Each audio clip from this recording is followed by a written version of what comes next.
First of all, hello everyone. On the behalf of the Human Rights Association United We Stand Tall and the Civic Initiative Prevzemi Odgovornost, I want to wish you a warm welcome to everyone that made the effort to attend this evening via Zoom and on our YouTube channels, which, by the way, you can follow on English and on Makedonski jezik.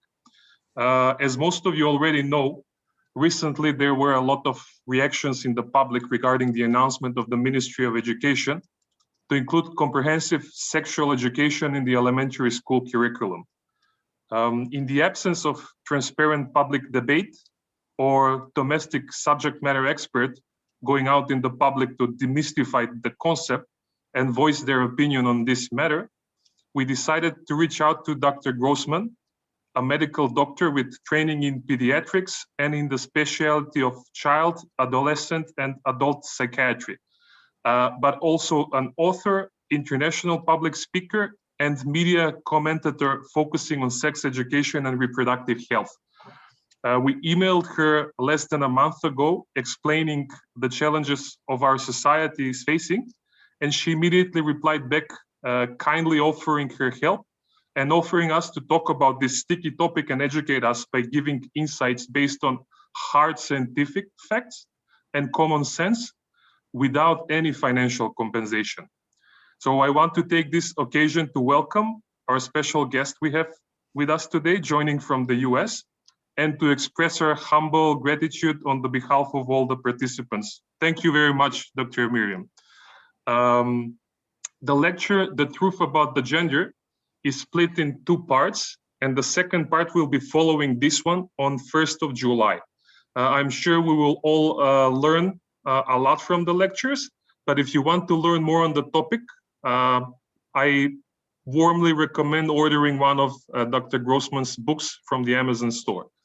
I also want to underline that Dr. Grossman hasn't reviewed in details the comprehensive sexual program proposed to or accepted by the Ministry of Education of Macedonia, neither the gender sensitivity programs being planned for our schools. Actually, these programs are still hardly available for any of us, so we don't have any visibility in it. However, Dr. Grossman is very familiar with these programs proposed by the International Planned Parenthood Federation and used in many countries already. So seeing the stamp of the IPPF on HERA's website, which is the IPPF member association, and moreover knowing that HERA is a proposer of the new education curriculum, certainly many of the facts that we are going to hear today will reveal to us in the formal education materials that we are going to see from September with the start of the new school year. And at the end of the second part of the lecture on 1st of July, 15 lucky participants that attended both lectures will be able to win a book from Dr. Grossman by participating in a quiz that you will receive on your email addresses. So lastly, you will be able to ask questions in the Q&A section on the Zoom application. And depending on time and if time permits, we will be able to ask a couple of questions to Dr. Grossman once she's finished with the lecture. So without further ado, Dr. Grossman, I pass the ball to you so you can start the lecture anytime at your convenience. Thank you. Okay. Thank you so very much for inviting me. It's really an honor to be speaking to all of you. I wish that I could speak in Macedonian, but I'm a little rusty in my Macedonian. So thank you, Velko, Gordana, Yana, and everyone at United We Stand Tall for inviting me to speak on this very important topic. I'm here to warn you in the strongest possible terms that the gender sensitivity training as designed by IPPF, International Planned Parenthood Federation, is hazardous to the vast majority of children and families. When I graduated from medical school, I took an oath. I stood up, I raised my right hand, and I swore to prevent disease whenever I could. At the time, I assumed that my big fights in medicine would be against cancer, heart disease, schizophrenia. But after practicing medicine for 30 years, I now realize that the biggest fight in my career is not against dangerous diseases, but against dangerous ideas. One of those dangerous ideas is that sex is separate from biology. We are being told, and your children will be taught in gender sensitivity training, that sex, being male or female, is not determined by chromosomes or anatomy. It's determined by feelings. Gender sensitivity will teach children that they are whoever they think they are, and that's what matters, their thoughts and feelings, not their biology and not their physical body. So let's say that there's a young woman whose name is Jill, and she begins to think of herself as a boy. She changes her name to Jack. She cuts her hair. She gets men's clothing. We are told, and children will be taught in school, that she actually is a boy. She is male. She takes testosterone, and that masculinizes her appearance. And if she happens to get pregnant, she is called a pregnant man.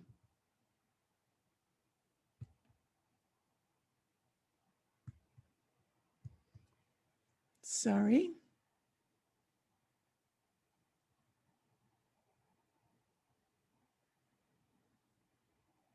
I'm having trouble advancing the slide.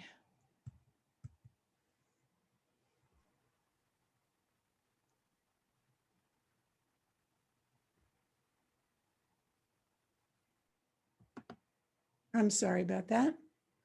Here's a photograph of a so-called pregnant man.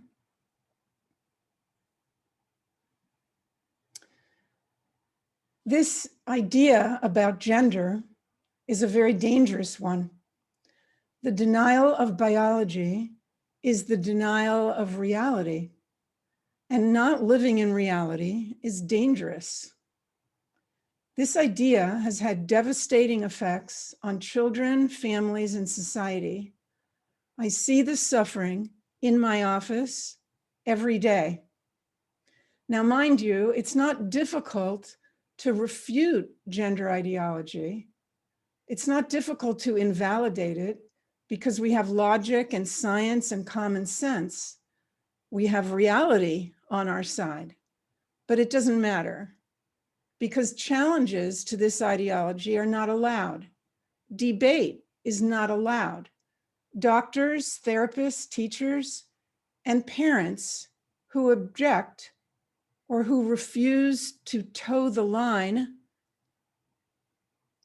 they are demonized. They are told that they are the problem. Professionals lose their jobs. They lose their licenses to practice. And parents may even lose their children if they fail to affirm the child's belief about themselves. That is tyranny. That is tyranny. And that is truly frightening. Today, I'll explain the history of gender ideology, where the idea came from, and why it is false. And next week, I'll talk about the harmful consequences and what we can do. First, a few words just to clarify some terms, the terms sex and gender. I don't know if this is true in Macedonian. In English, we have the two separate terms. Most people believe that they're synonyms, that they mean the same thing, gender and sex. So for example, we have something called a gender reveal that is becoming very popular now. In a gender reveal, this is an invitation to a gender reveal party.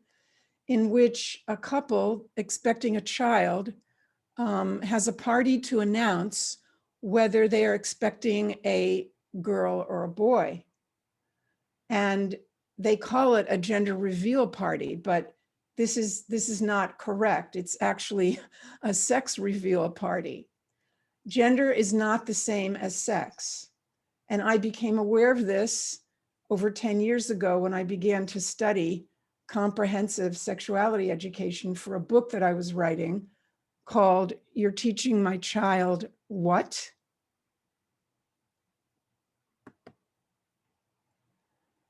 I called it that because I was so shocked to discover what students are taught about sexuality. One of the things that they're told is that sex is between the legs and gender is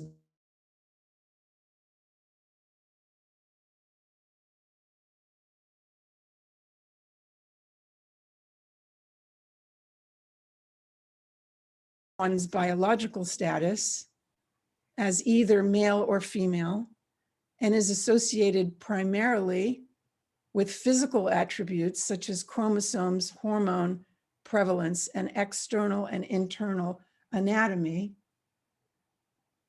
I'll get back later to the term sex is assigned.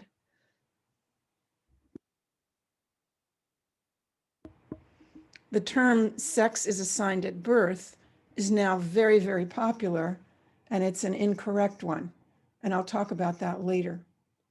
Gender identity, on the other hand, is defined as a person's internal sense, in other words, a feeling of being male, female, or something else. So gender is a feeling, and feelings can change. A boy is not necessarily going to become a man, is what they're saying, and a girl is not necessarily going to become a woman. So you see, the word gender is not at all the same as sex, but it is used that way. You may have noticed, I don't know if this is the case in your country or not, but in the US and many other places, in documents where the word sex used to be used, now the word gender is substituted, for example, on a driver's license. And in other places where it used to say sex, it now says gender. Why is that? Why have those terms been changed? Why are they being used synonymously? Our language has been quietly changed. The substitution of the term gender instead of sex, it may seem trivial, but it's very significant. George Orwell warned us, language is an instrument that can be shaped for a specific purpose. Our thinking is affected by the words that we use. What is the purpose of substituting gender for sex? How does it affect our thinking? I submit that the purpose is to change society. The advocates of this agenda believe that the world will be a better place when the distinctions between male and female are blurred. A critical step in that direction is for male and female to be seen as subjective and not objective states. This leads us to view male and female differences as relative and not essential. It leads us to believe that the differences are,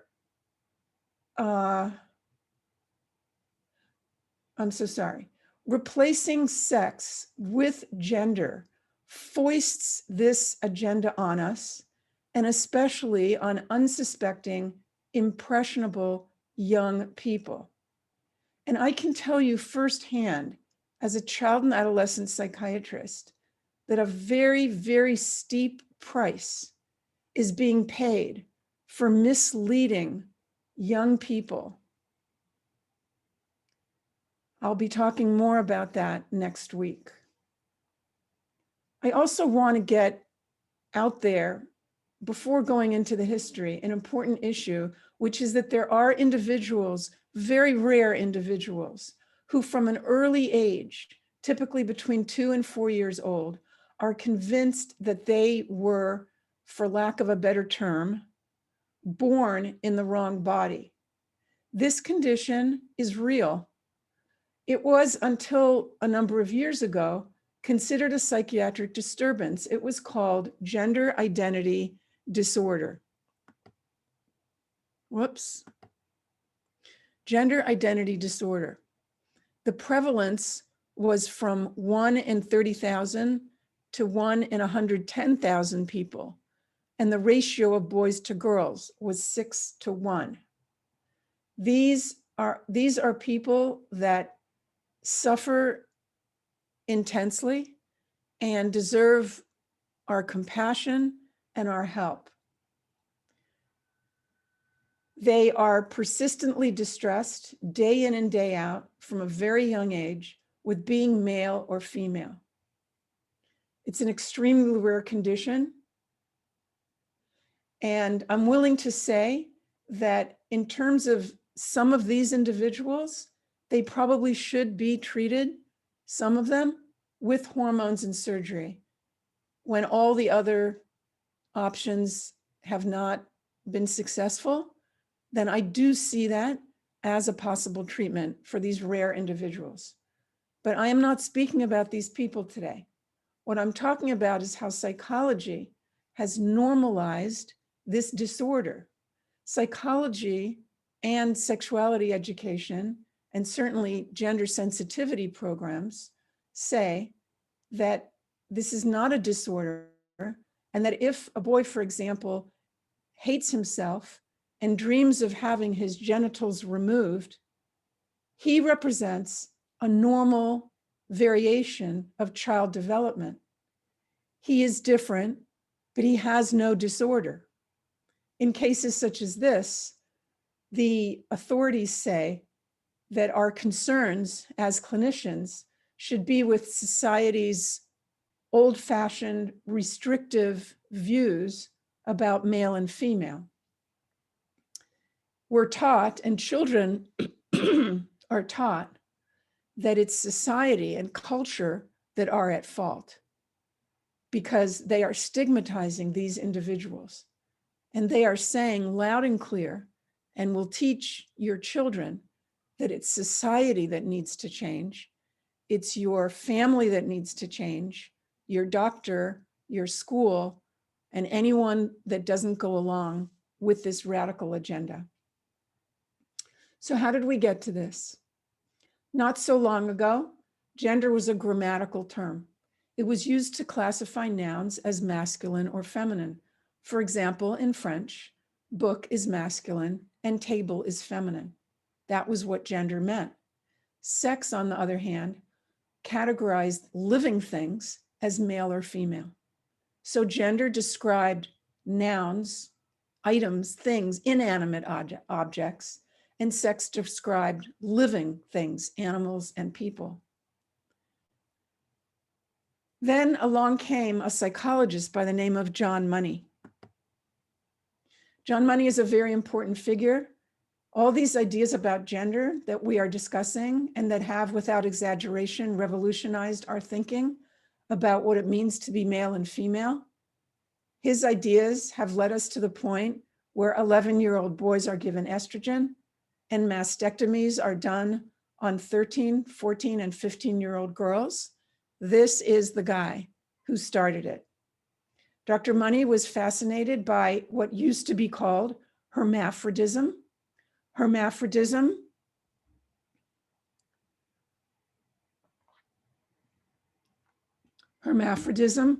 is a rare medical disorder in which both male and female organs are found.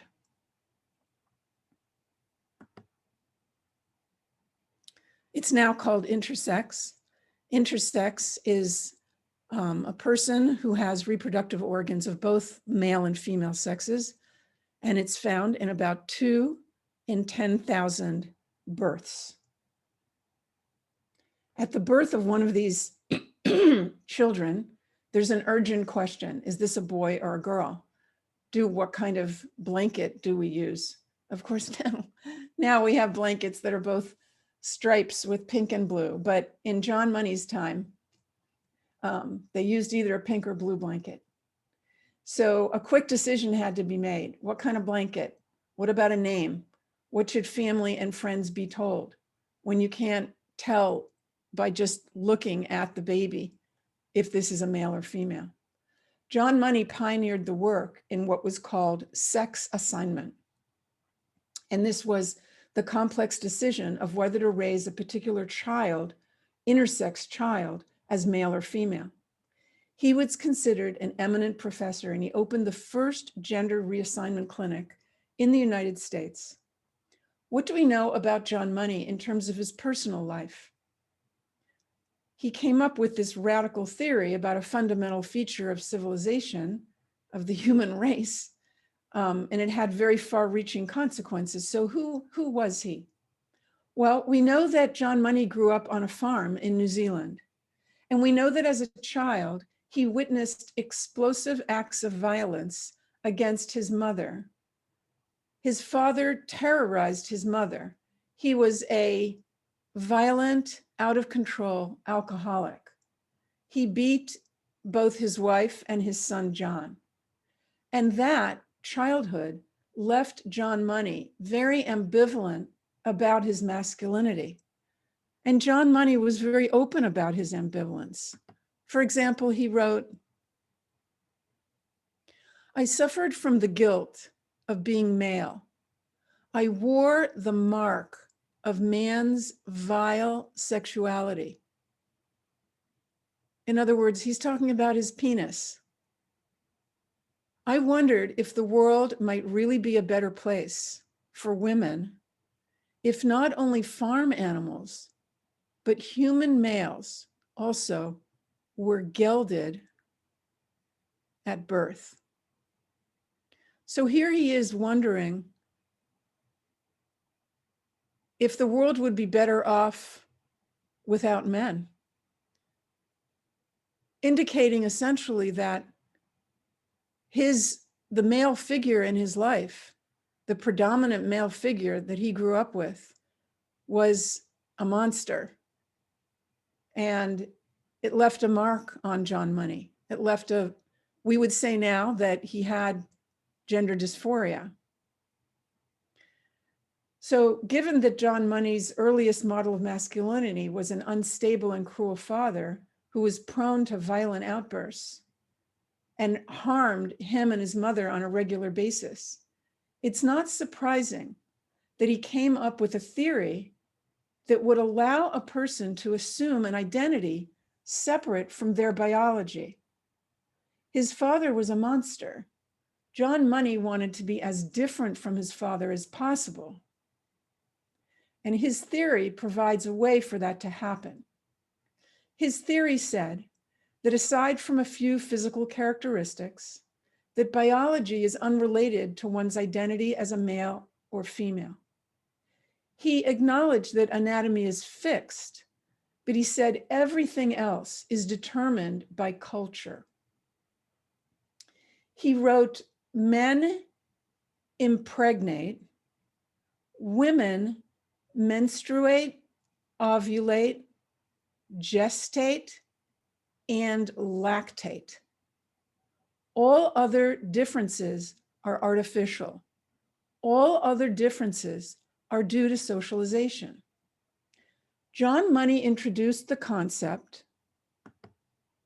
that infants are born gender neutral and that psychologically we are all hermaphrodites.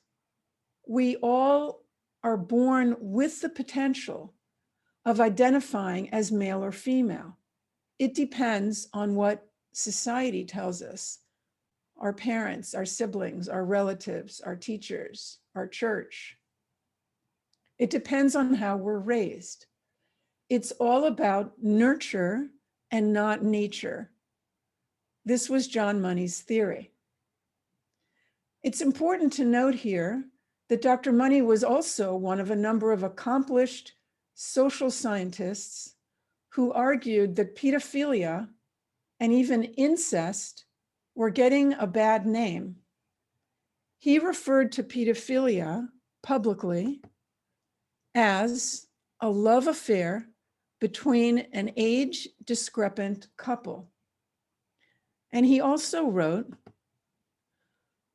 a childhood sexual experience, such as being the partner of a relative, need not necessarily affect the child adversely.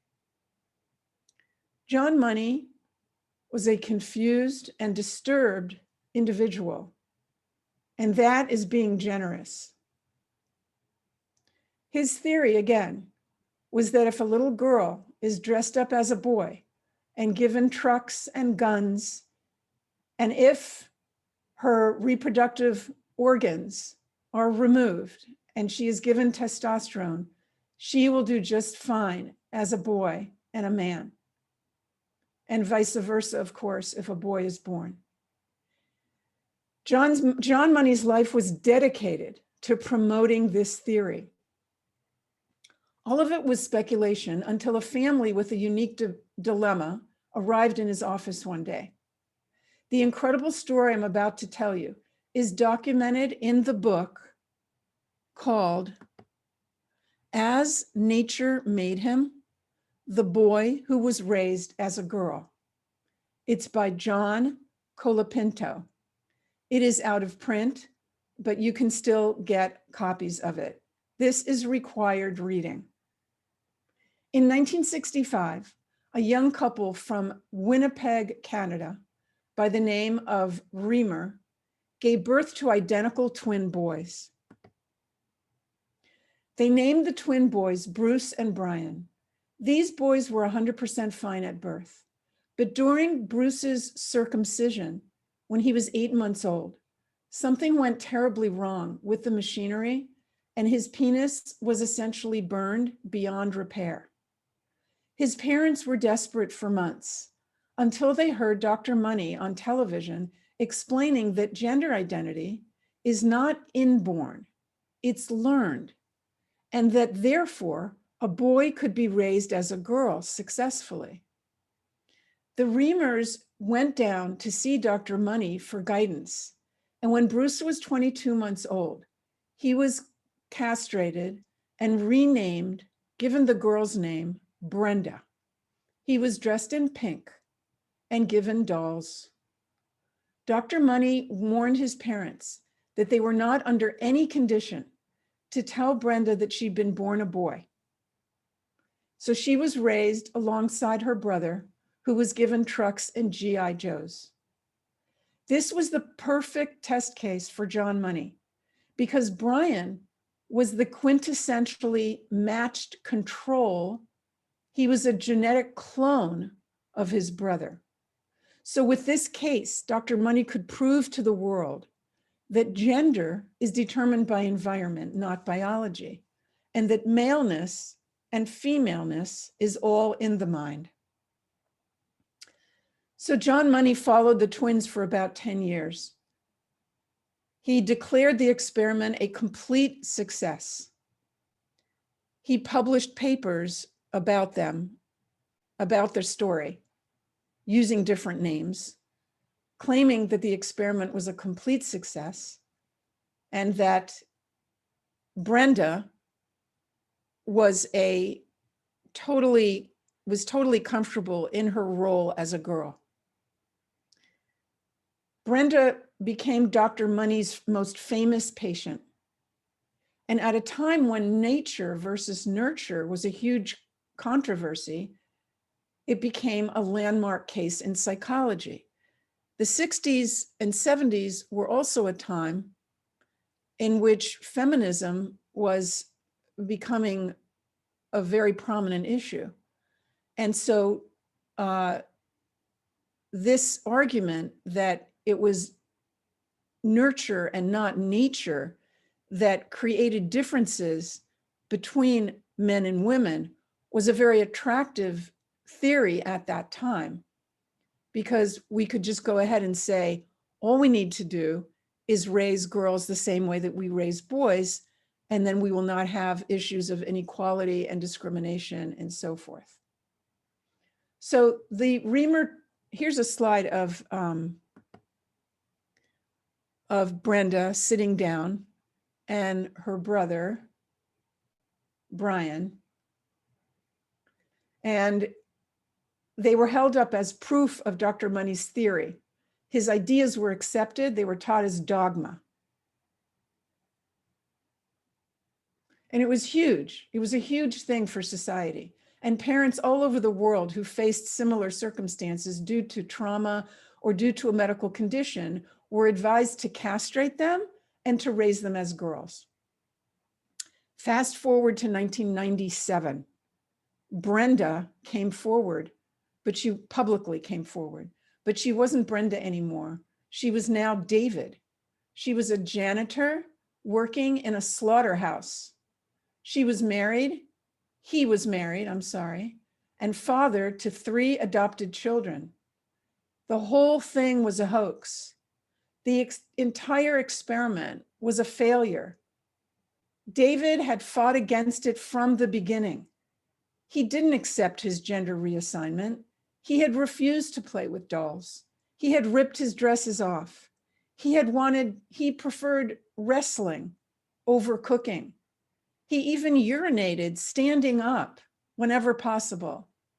He had been teased relentlessly for the boyish way that he moved and spoke and gestured. The kids called her cave woman. In 2nd grade, he wanted to be a garbage man. And in 8th grade, he wanted to be an auto mechanic. After years of this nightmare, not only for Brenda, but for the whole family, Brenda's psychiatrist urged her parents to reveal the truth. Because as Brenda went through puberty, she was on estrogen. He realized that he was attracted to girls. And that, it seems, was the final straw for him. He became suicidal. His parents took him to a psychologist, and the psychologist told the parents to reveal the truth, even though Dr. John Money had warned them never to do so. So they gave in, and the twins were 14 when Brenda was told that she'd been born a boy. And speaking about that moment years later, David said, "I was so relieved. Suddenly, it all made sense why I felt the way I did. I wasn't some sort of weirdo. I wasn't crazy." Brenda immediately went back to life as a boy. And here you see the twins. Brenda is David. Brenda went back to living as a boy. However, and there he is again, he did not go back to Bruce. He chose the name David, like David fighting Goliath, fighting the whole world, when he felt like a boy, but the whole world told him he was a girl. It kind of sounds like a happy ending, but it wasn't. Unimaginable damage had been inflicted on this family. Aside from being exploited by Dr. Money for his research, every time they went down to visit him, the twins were sexually abused by him during their visits. And very sadly, Brian, the twin that David's brother, he died of an overdose at age 36. And David committed suicide when he was 38. Their parents blamed Dr. Money for their sons' deaths. You might think that when this fiasco came to light, the clinicians and social scientists would re-examine, if not completely reject, John Money's gender theory. Instead, it's David's story that has been rejected, almost ignored. Students don't hear about this disastrous experiment. In my years of training to become a doctor, and of additional years to become a child and adolescent psychiatry. And then during 25 years of practice, going to meetings, reading articles, talking to my colleagues, I never heard about this. I never heard about it until I started studying comprehensive sexuality education. And I looked into where the idea of gender, where this idea came from. So instead of rejecting and exposing Dr. Money, his speculations about gender are accepted as fact. And he is hailed as a pioneer, a great professor, a great researcher.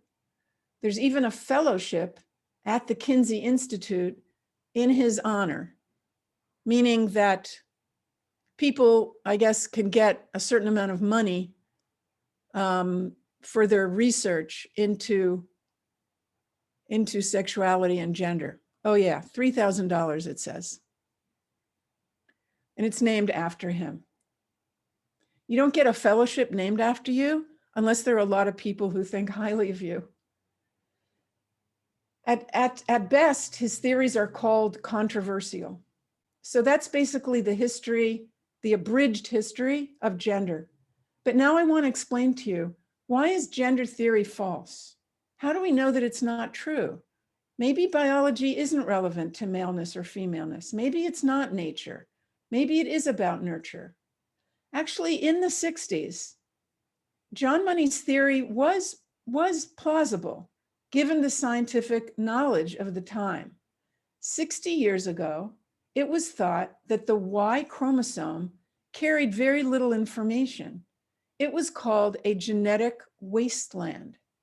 And if that was the case, it could be reasonably argued that if men and women essentially have the same genetic endowment, that the differences between them must be due to society's messages and expectations. But that was before the biotechnology revolution. This is the X and Y chromosomes. Now we have scrutinized the X and Y chromosomes. We have mapped them out. We know that the Y chromosome is filled with DNA that is unique to males. This is a map of the Y chromosome. I don't expect you to be able to really see it, but I'm just trying to show you how much information is on there. The Y chromosome is not a genetic wasteland. There are distinct male and female blueprints created at the moment of conception. This is the sperm penetrating the egg. This is a biological truth. It's an eternal truth. It's not going to change. Neurobiologists acknowledge that from before birth, there is a male brain and a female brain. We are not psychological hermaphrodites. The prenatal brain develops in a female direction unless instructed otherwise. So the default brain is a female type. In a male fetus, a gene on the Y chromosome tells the testicles to produce testosterone, and that changes everything. Testosterone prevents the development of a female brain, and by that, I mean one with larger centers for communication, emotional memory, and other things. And it establishes a masculine course. Masculine meaning that there's more brain space devoted to centers for action, aggression, and sex drive. Let me just throw in here the obvious fact that I am not speaking about every single individual in the world. I'm speaking in generalities. That does not mean that it's not true for most people. It also doesn't mean that there are exceptions. If you look at a bell curve, you see exceptions on each side of the bell curve, and that is true in this case as well. But we are looking we are speaking in generalities, which is a valid thing to do.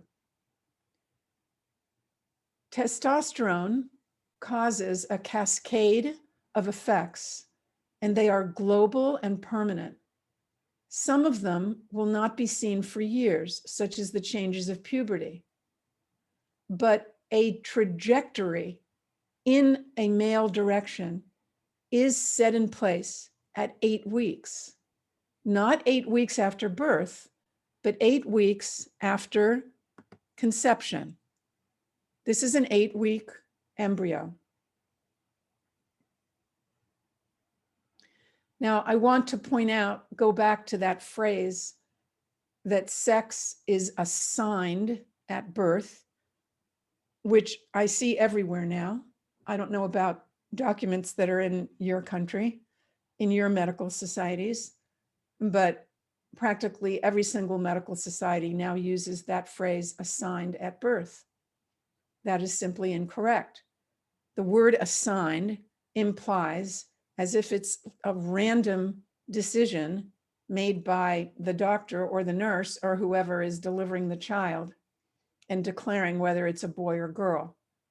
It's just an assignment without having any relationship to the truth.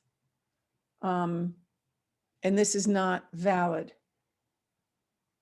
This is not valid for 99.9% of people who do not require a reassignment of their sex later on in life due to being intersex. So a fetus has either a boy brain or a girl brain before some women are even aware that they're pregnant. And the research supporting this fact is voluminous. This is not something that's up for debate. Nevertheless, we are being told, and your children are going to be told, I promise you, if they have the program, the gender sensitivity program, that gender is a feeling. Gender is an internal experience. Kids in kindergarten, 5-year-old kids, will be told, you may not be a girl, you may not be a boy. Now, there are entire scientific volumes that are filled with data that contradict this thinking, and I'll share just a few with you. At 1 day of age,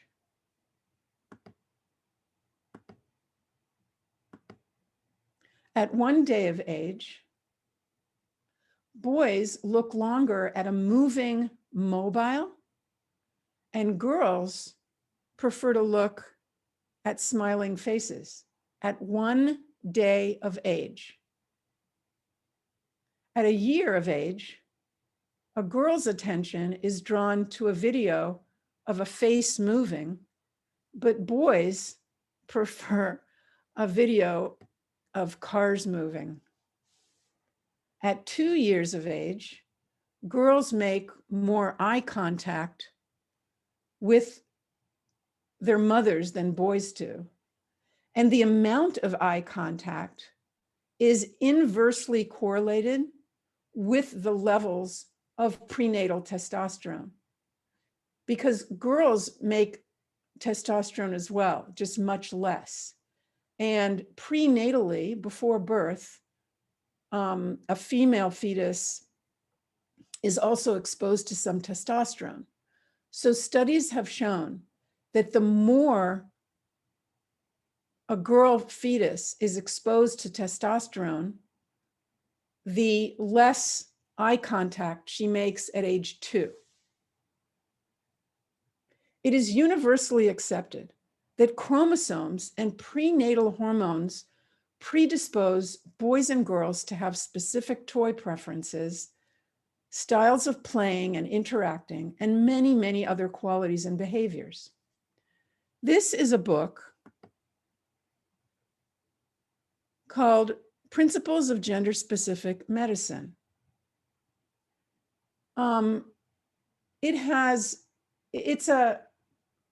I have it right here. It weighs about 8 pounds. It's a huge textbook. And each chapter explains how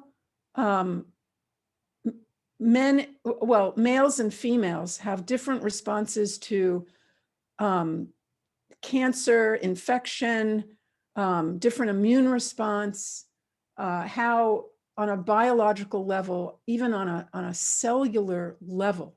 Now remember that almost every cell in the body has a nucleus.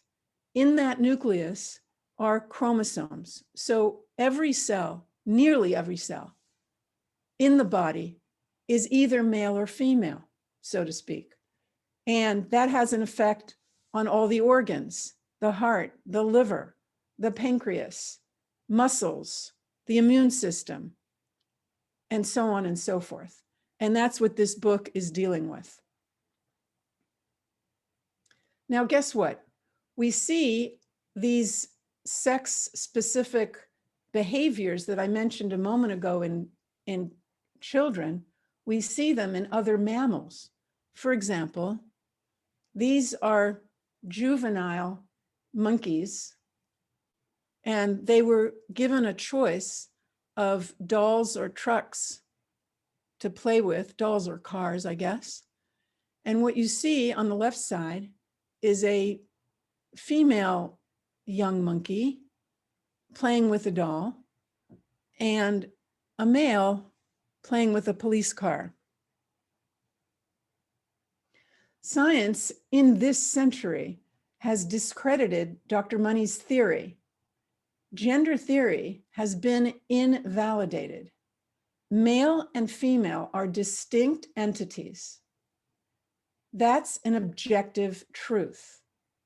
Being male or female is not dependent on how you feel.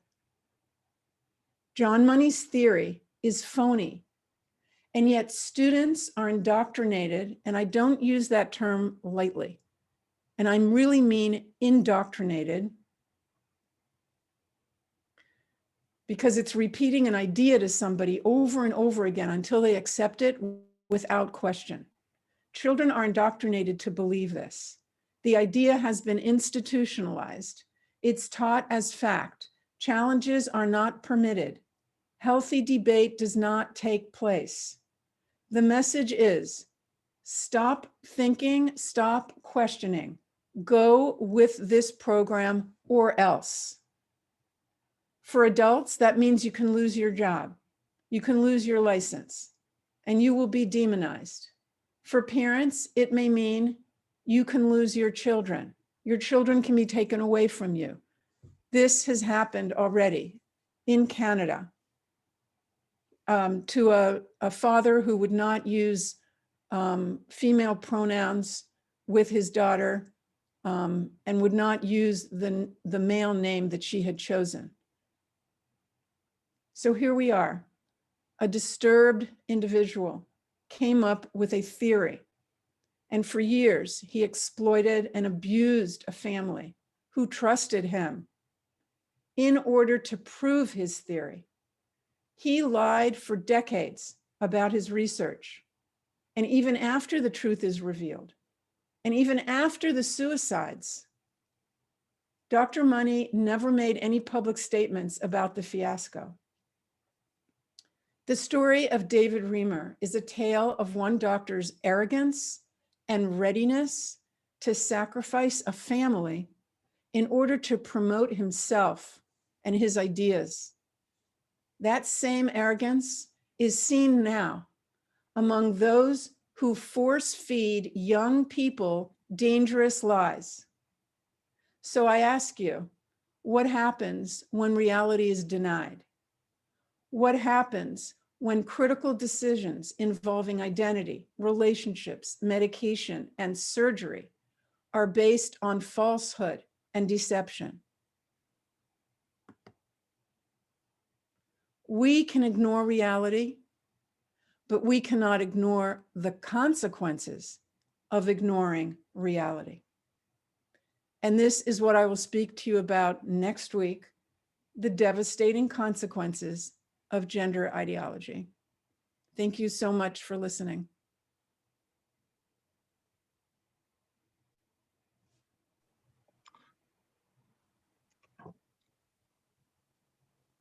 Dr. Grossman, eye-revealing, shocking, really useful information. Many thanks for the first lesson. I truly hope that all the participants are finally getting a grasp and starting to understand the agenda, because you did a great job substantiating your views with hard scientific evidence. And I'm looking forward to the next lecture in a week. And there is also one question that we would like you to entertain if we have time. I think we have 8 more minutes. All right, so the question is around your contradictory views, or that you are also defending against science that homosexuality is a disease and that homosexuals can be cured. So can you please substantiate your views and provide some more information around this maybe contradictory view? Of course. Thank you very much. Yeah, there is no contradiction. I have never, ever said that homosexuality is a disease. I would challenge anyone to find that in any of my lectures or my writing. What I have said is that there are people who experience their attraction to the same sex in a very distressing way, and that they come to therapists and they express their wish to therapists to change, or at least if they can't change, to be able to struggle against the same-sex attraction that they have so that they won't act on it. Now, I understand, there's many, many different people in the world and many lifestyles and many ways of seeing the world and understanding life and the purpose of life. What I am saying is that for those people who have some reason, it may be religious, it may not be religious, but let's just say it is a religious reason, that they are people of faith. They want to remain people of faith. They want to remain in their community. They want to raise a family. They want to marry a man or a woman and have biological children. And they want to struggle against the attraction that they feel to the same sex.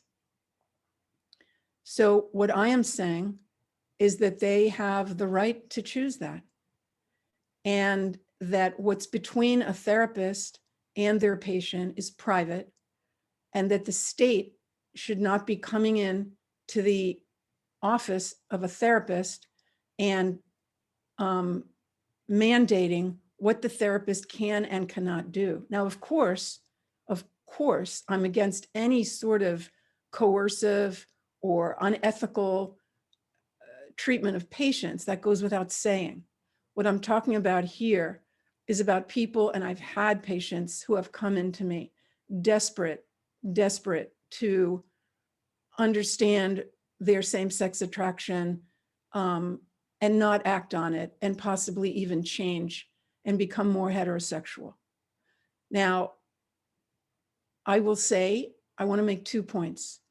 Number one, it is not impossible for a person with therapy. I'm not saying all the time, but there's no therapy that's 100% effective. There are individuals, I have met them personally, who have succeeded in turning away and rejecting their same-sex attraction. It's a struggle, but they have been successful at that struggle. It's a day-to-day struggle, just like many struggles are, but that is their choice. They want to struggle. That struggle gives their lives meaning, not giving in to something that they don't believe in, that they think is wrong, or whatever term you want to use for it. They don't see themselves that way. They see their identity differently, which leads me to the next point. If therapists are being told, and there's 20 states in the United States right now in which if a child comes into a therapist's office and declares their gender identity to be of the opposite sex, that therapist must affirm and agree with the child that that is their experience, and agree that with that experience and not challenge it. So I would like to ask the person who just asked that question to me, why is it that with a child who is questioning their gender, a girl, for example, who comes in and states that she's a boy, whether she be 5 years old or 8 years old or 10 years old, that we say, yes, that's her experience. She is who she experiences herself to be. What do we know? We can't contradict that. Let the child lead us and tell us her identity, and we will follow her. Why is it then that if someone comes in with a different identity problem of feeling that they have homosexual attraction, and yet it doesn't feel like them, it feels foreign to them, it doesn't feel right, they don't know where it's coming from, they feel that they should be heterosexual, it's causing tremendous distress.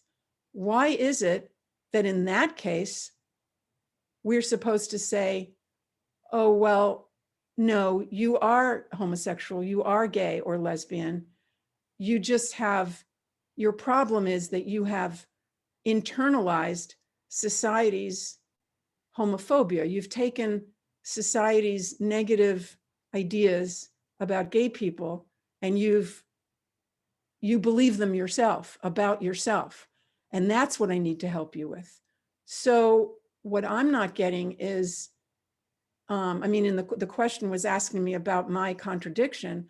I'm seeing a contradiction in the way that we're supposed to, that a child, even a child, knows better than all the adults around them and all the biology and all the science about their gender identity.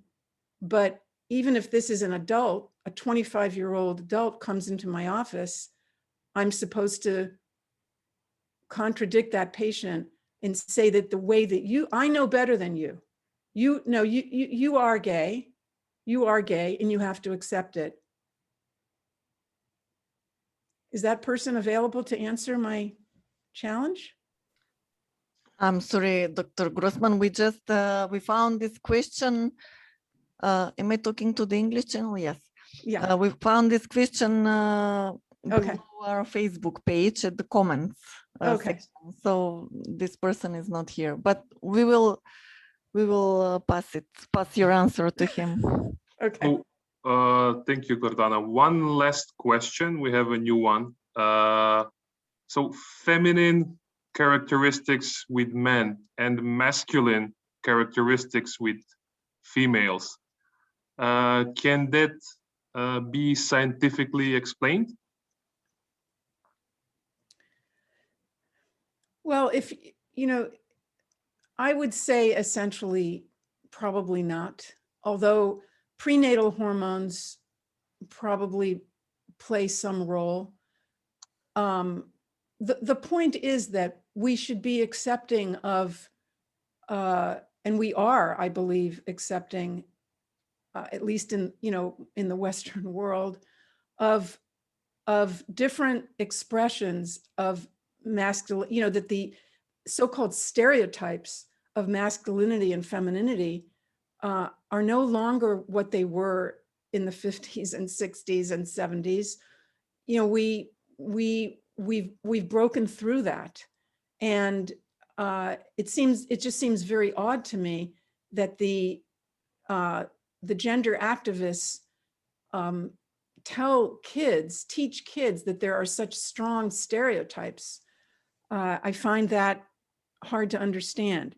So is there a scientific reason for more masculine behavior in males and in females, and more feminine behavior in males. There is some research on that, and it is interesting research. And I'll be able to go into that a bit next week. It's kind of a lot to do right now. All right. Many thanks again for your time and for the very useful and eye-revealing lecture. We're looking forward to the second part next week. And until then, we wish you all the best and looking forward to hear more about this topic. Thank you you so very much. much. Thank you.